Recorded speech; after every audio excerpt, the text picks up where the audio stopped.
welcome to my world of stuff. My name is Paul Mount, and I'm here with one of my regular, or irregular even, media pickup videos where I just run through the latest bits and pieces I've collected, whether it's books, comics, games, well, not usually games, DVDs, Blu-rays, 4Ks, anything which I think you might be interested in me displaying for your entertainment and pleasure. As I say, my name is Paul Mount, this is my world of stuff. If you've stumbled across this video and you're interested and you think this guy's okay, why not like and subscribe? There's a button somewhere here. All you have to do is click that and subscribe, and you'll be kept up to date with all the latest content on this here channel. So that'll be lovely, and you can also leave a message in the comments down below. I'm in the process of setting up a dedicated Facebook page for this channel as well, and attempt to sort of get things moving a little bit. So just a bit of an update. I've not put anything up for the last week or so. I think the last review that went up was the Dracula graphic novel. It's now Tuesday the 14th of September. I've been away for a few days, which is why things have been a little quiet, but there is content on the way. I've got some videos of a couple of my trips which might be of interest to some of you, so I'm going to be editing those shortly.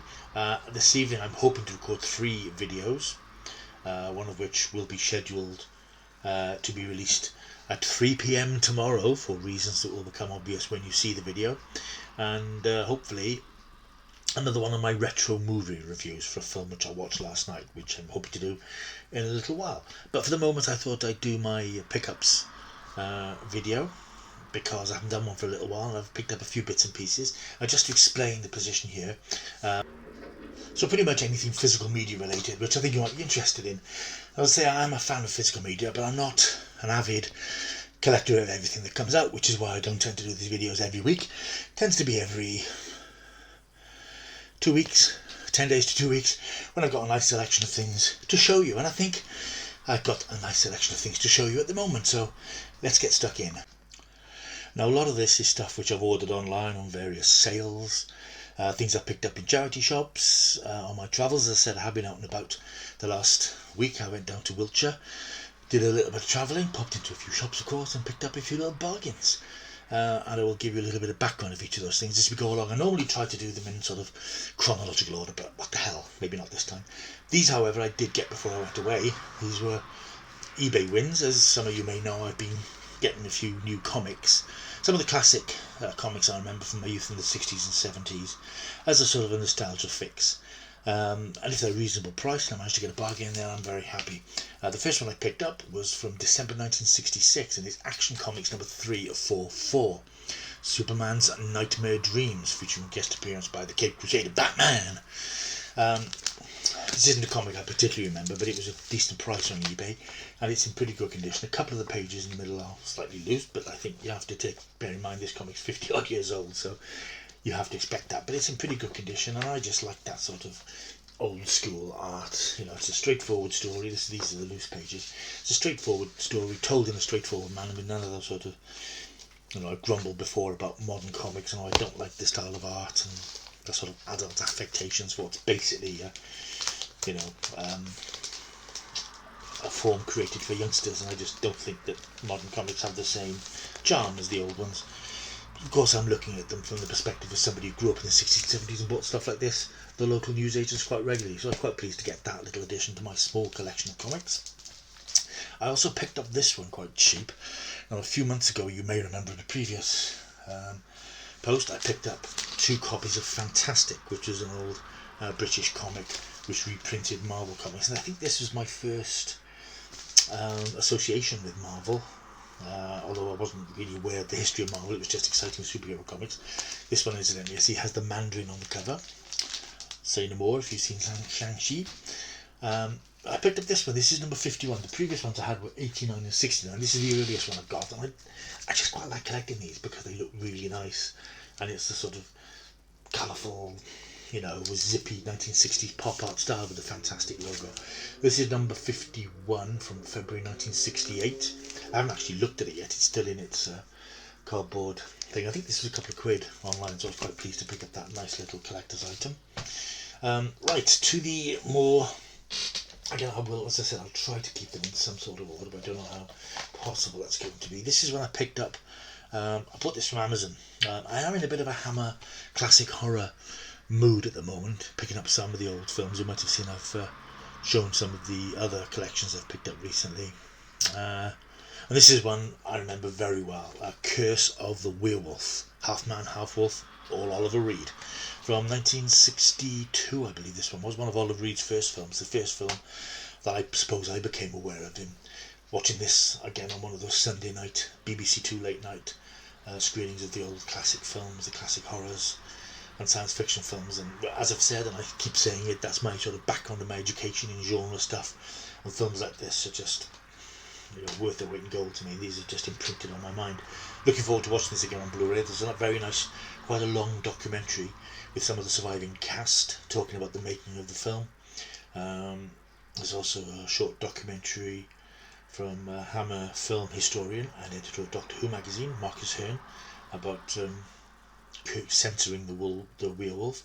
So it's a nice little disc. I think this was 10-11 quid on Amazon, and I'm just in the mood for retro horror films at the moment, so I was quite pleased to pick that up.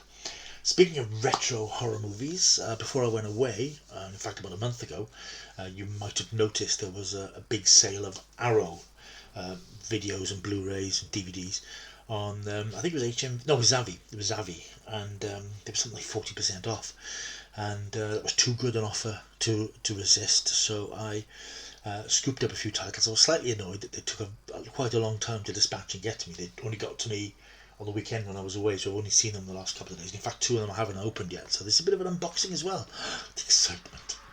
So again, there's some classic films, and I picked up a few Vincent Price films. I think I've mentioned Vincent Price and things like Tales of Terror and things that I've watched fairly recently, and I couldn't resist this box set, which was 40 quid reduced to about 22, 23, 6 Gothic Tales starring the late great Vincent Price. And these again, films which I remember watching in the 70s on Saturday nights on BBC Two. Classics like The Fall of the House of Usher, The Pit and the Pendulum, Tales of Terror, The Haunted Palace, Tomb of Ligeia, and one of my favourites, The Raven, which is the Edgar Allan Poe poem retold in a very different, very comical and fantastically colourful version with Vincent Price, Boris Karloff and Peter Lorre as these warring magicians. It's really funny. Sorry about the traffic. I'm filming back in my office room today. I haven't been out in the garage to set up my filming today, so apologies for any background noise. It's very irritating. These are great films, really sort of classic, campy horror films by Roger Corman, I think, who at the time was making these really good, fun, garish horror films. The discs, the sets, the 6 films, I believe it's 2 discs in each set. They've got reversible covers, so you can display whichever is your favourite in each of the sets. That's the Tomb of Ligeia, reversible cover, and that is the Haunted Palace. The Haunted Palace I don't think I've seen, so I'll probably watch that one sooner rather than later. You've got the Fall of the House of Usher, and The Pit the Pendulum. Again, the discs have got beautiful cover, beautiful art on them as well for the posters. And the discs have all got special features, little documentaries and features. So if you are a fan of these classic films, I just love Vincent Price. I think he's fantastic. Edgar Allan Poe's Tales of Terror, and on the back then, as I said, my particular favourite, The Raven. Quote The Raven, nevermore. Great fun. The Raven is just great fun. But all these films, they're just classics of the sort of the lurid horror genre of the 60s, packed in this nice sturdy box set. As I say, it was 40 quid, but reduced to about 22, 23 in the sale. And I couldn't resist that. Just, the slight frustration was it took so long to arrive. But it was here when I got back from my little break on the weekend. Hardly recommended 6 Gothic Tales with Vincent Price. Hours of fun. And as I said, they've all got little documentaries and features and making ofs and things. So yeah, that's going to be a terrific set to work my way through. I might as well go through the others that I bought from that particular sale while we're at it, because I haven't opened them yet, so I can unbox them now. This is one called The Invisible Man Appears and The Invisible Man versus the Human Fly. Now, I remember this coming out about 3 or 4 months ago, and I just thought they were sort of 1940s sort of schlocky American Invisible Man rip-off films, but they're not. They're actually Interesting enough, Japanese riffs on H.G. Wells' The Invisible Man.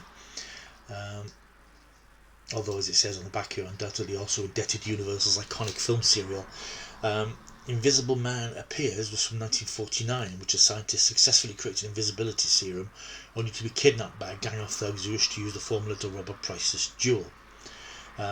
This is quite historic because it's the earliest Japanese science fiction film still in existence, and has special effects created by the same team who did the first Godzilla 5 years later, so quite a sort of a landmark film in Japanese cinema. And then we have The Invisible Man versus the Human Fly, which came out 8 years later. A series of mysterious murders where the only clue is a strange buzzing noise at the scene of the crime. Could this be linked to secret wartime experiments in shrinking humans to the size of insects? And can a scientist who's just invented an invisibility ray be the one to stop it? Well, I know nothing really about these films apart from that, as I thought that they were forgotten 1940s American films. So this will be quite fun to see what they're actually like. I'll be looking at these quite soon, possibly do a review for the channel. This was again 40% off, so probably about £8-9. Then the Arrow sale had to be worth a little look. This is another one which I also couldn't resist. This is Gamera, the Heisei era. Now I don't purport to be an expert in Japanese monster movies, Kaiju and Godzilla and all his associated creatures, but this is one I know I've seen other YouTubers opening up this and drooling over the contents. I do like me a giant monster. After laying dormant for 15 years, Gamera was rebooted to the big screen in a smash hit trilogy masterminded by director Shizuki Kamiko, writer Kazunori Ito, and SFX director Shinji Higuchi. Trading the campy kid-friendly surrealism of the earlier films for a darker, more realistic tone and jaw-droppingly innovative special effects, the Heisei trilogy are still regarded today as amongst the best, by some of the very best kaiju films. So we have Disc 1, Gamera, the Guardian of the Universe, Disc 2, Attack of Legion, or Gamera 2, Attack of Legion, and Disc 3, Gamera 3, A Revenge of Iris, which doesn't sound very terrifying. And Disc 4 has a special Gamera the Brave, which I think, yes, it's the most recent Gamera film. It's a more family-friendly one. I haven't actually opened these or the Invisible Man one, so I will open these up now so we can have a look at what's inside. If you're interested in Western movies that don't have monster movies that don't have that Western sensibility, again, a really nice sturdy box. Inside 4 discs.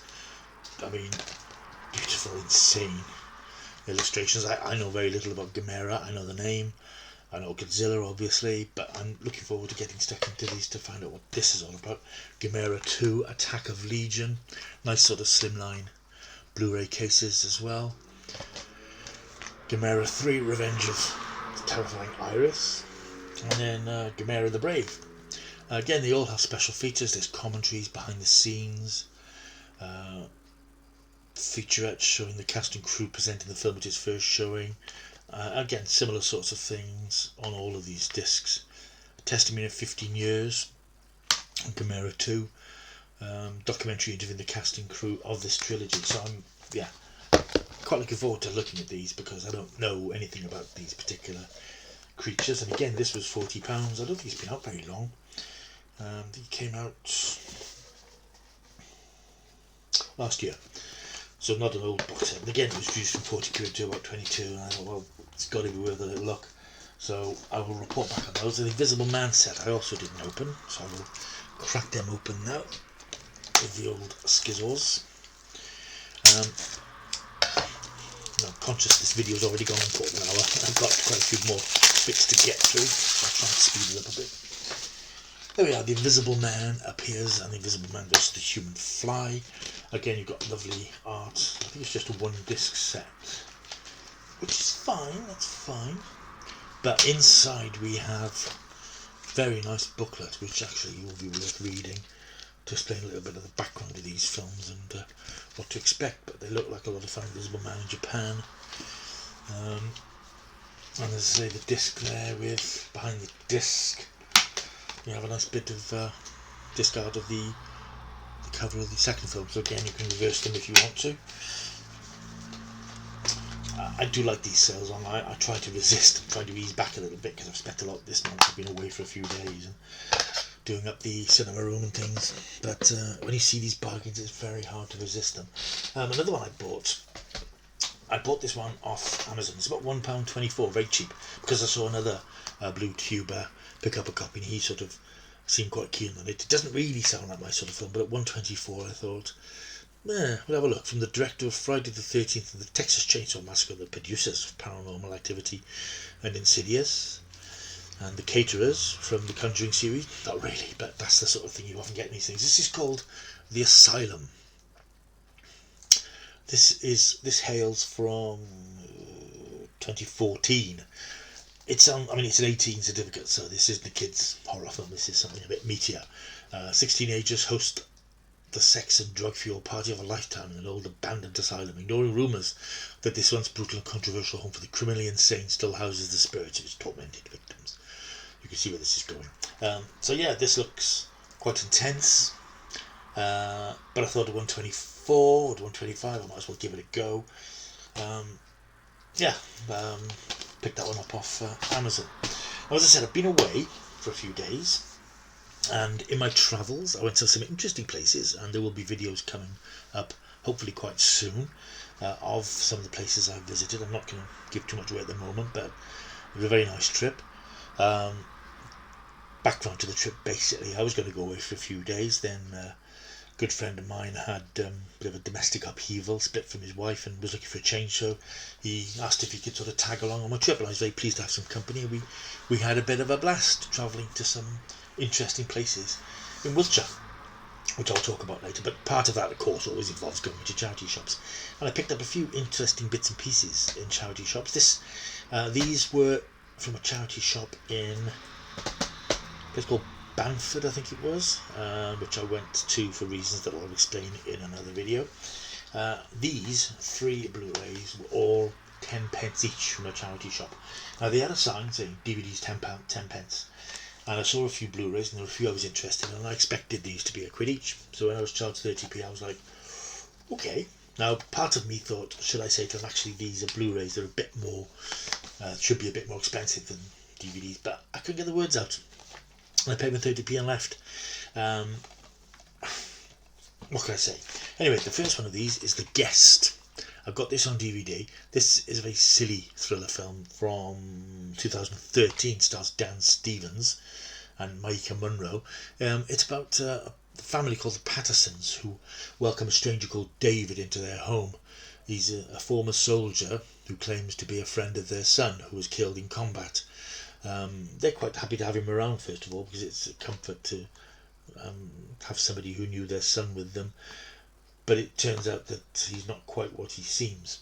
Now, I reviewed this film for Starburst magazine when it came out, and I remember saying that it felt a little bit as if the person who wrote the first hour walked away from their word processor, and somebody else came along and wrote something completely nuts. Because it's one of those films where the last act is just bizarre and over the top. And suppose what had been quite a tense, sort of gripping experience. It's not a bad film, but the tonal shift in that last half an hour really sort of took me unawares a little bit and does take the edge off what was an entertaining thriller. But for 10p, hey, I'm not complaining.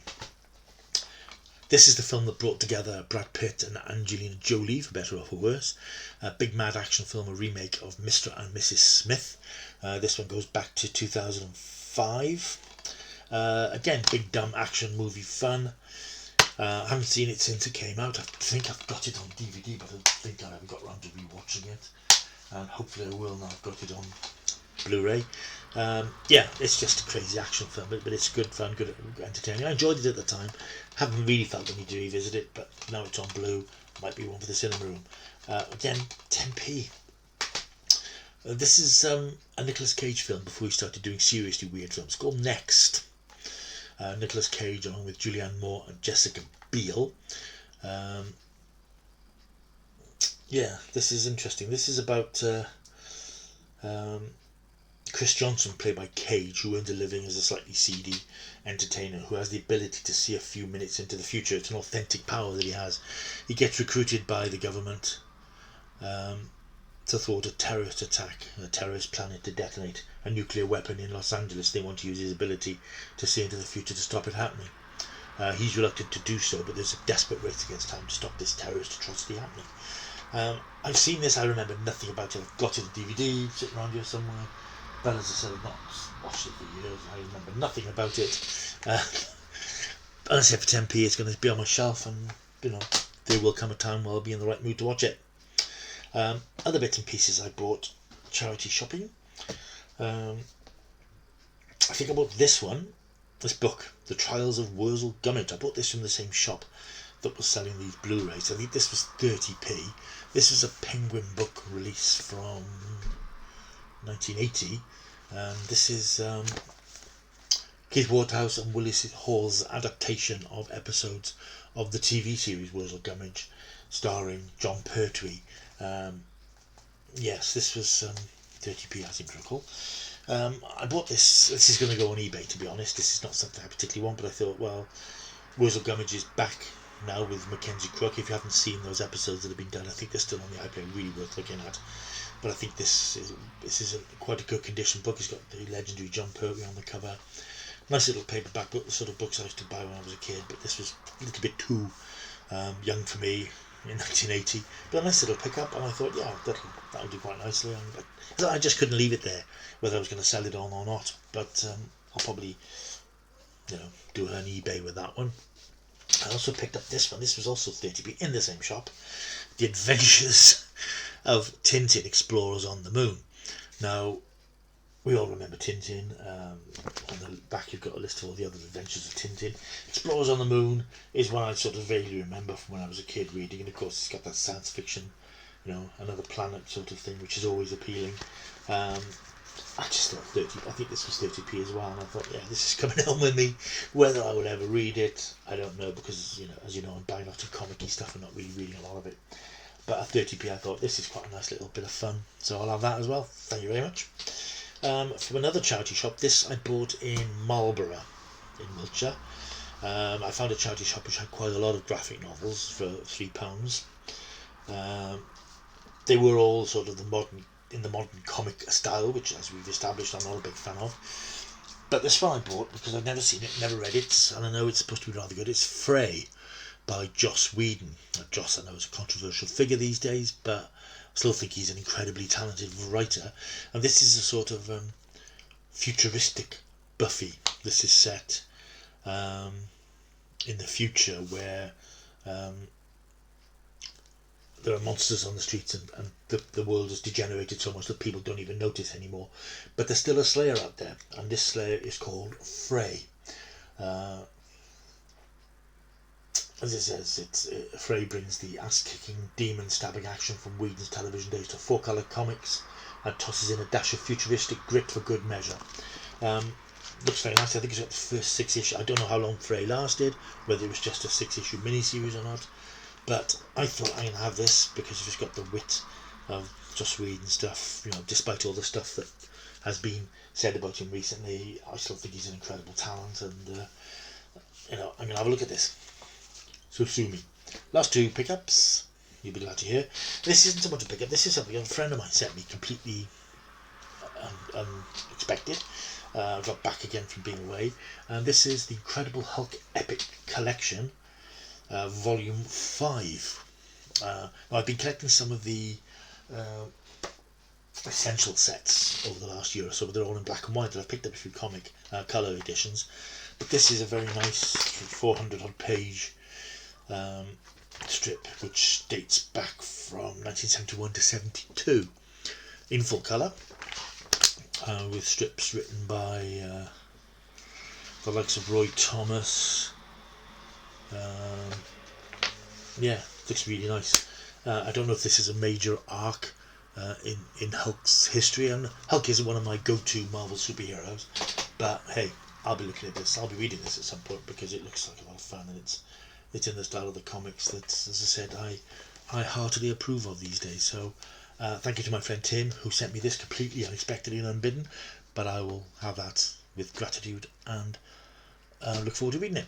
The last pickup then. This is a book which I picked up from Amazon. Now, I picked this up because I heard it spoken about on a podcast I listened to last week. It was a BBC Radio 6 podcast. Stuart McConey, the broadcaster, did a 2-hour show of cult TV themes, and I downloaded it, listened to it in the car when I was out and about last week. Really interesting. He played some really good classic TV themes, but his guest on there was a journalist and writer called Rob Young, who's written this book called The Magic Box, which it's a history of British film and television, looking at classic film and TV genre stuff, those sorts of films and TV that influenced us all as kids, all of us of an older age. Basically, to dystopias, folk horror, ghostly TV shows, vintage stuff, just all sorts of great cult television. I always love reading about this sort of stuff, and this looks like a really interesting, fascinating read. About 400-500 pages, so it's not going to be too one to whiz through. It's called The Magic Box, published by Faber and Faber, if you're interested. Picked it up from Amazon, and that's something I'm really looking forward to digging into in the cold winter nights ahead. Right, it's nearly half an hour long. Apologies for the length of this video. That's the stuff I've picked up in the last 3 to 4 weeks. Oh, forgot one more thing. I didn't buy this. I was sent this to review by the good folks at Real Time Pictures. This has just been released. It's The Doctors. This is another one of Real Time's compilations of their archive video interviews with alumni from classic Doctor Who. An increasingly important series because a lot of the people that they interviewed back in the 80s and 90s are no longer with us. I'll be reviewing this on Starburst soon. I might do a video review for the channel. I said I was going to do it for the last one, the Pertwee years, but didn't get around to it. This one is behind the scenes at the William Hartnell years, and it's absolutely fascinating stuff. For the hardcore fans, probably not a lot of stuff you haven't heard before, because we've read interviews and articles and books about the history of Doctor Who, but this gives us an opportunity to hear the people who were there at the time in the 60s and aren't unfortunately around now, talking about how Doctor Who was made and how difficult it was to make this imaginative series on a shoestring budget. This is really good. I'm halfway through the second disc at the moment. The first disc alone is worth the price of admission. You've got Verity Lambert, of course the original producer of Doctor Who, talking about how the show came about quite candidly, and then Waris Hussein, who directed a couple of the very early serials, in fact the very first serial, went on to become a much lauded director, also talking about making Doctor Who and the other things that he's done, and Donald Tosh, who went on to be a script editor later on in the 60s. Just fascinating to hear these people who are no longer with us, sadly, talking about the groundbreaking work they did. At the time, to them it was a job on television, but of course Doctor Who's gone on to be such a legend. Disc 2 is no less interesting. That starts off with a very interesting conventional panel from 1986, and it's amazing to think that these things were recorded at all, so we're so lucky to have this stuff recorded. Bearing in mind that alone is 35 years old. That features John Wiles, who was the producer of Doctor Who after Verity Lambert, Dennis Spooner, the legendary Dennis Spooner, who was the script editor after David Whittaker in the 60s and wrote a lot of Doctor Who's and things like a lot of the Jerry Anderson shows and the ITC shows in the 60s, and then a very rare interview with Paul Erickson, who wrote just one Doctor Who story, The Ark, back in 1965-66. There's also an interview with Tristram Carey, who was did a lot of the incidental music in early Doctor Who's, and then a small feature then looking at talking to some of the guest stars of the William Hartnell Doctor Who episodes. Just a time capsule. If you're a Doctor Who fan, these discs are a really nice way to build up a library, putting faces to the names you've read about in books and magazines, and just hearing them talk. Just the ability to watch and hear them talking about the work they did 60 years ago when they're no longer around to do so these days is just, I think, irresistible. So that's another highly recommended disc, which I believe is out now. Right, that is it for my pickups and bits and pieces. Hope you've enjoyed this video when it's gone on a bit. Apologies for that. If you've enjoyed it, why not press that subscribe button that's there. Or there. It's there somewhere. Like and subscribe, leave a comment. Look out for my Facebook page, Paul's World of Stuff, which is hopefully coming soon. And I'll see you soon for another video. Coming up tomorrow at 3 PM is sort of a news video, a bit of news which has arrived today but it's embargoed until tomorrow. So I'm recording the video and you can have a look at that at 3 PM tomorrow on the 15th of September 2021. Anyway, that's me done for now. Until we meet again, you know what they say, you've got to keep kicking this stuff.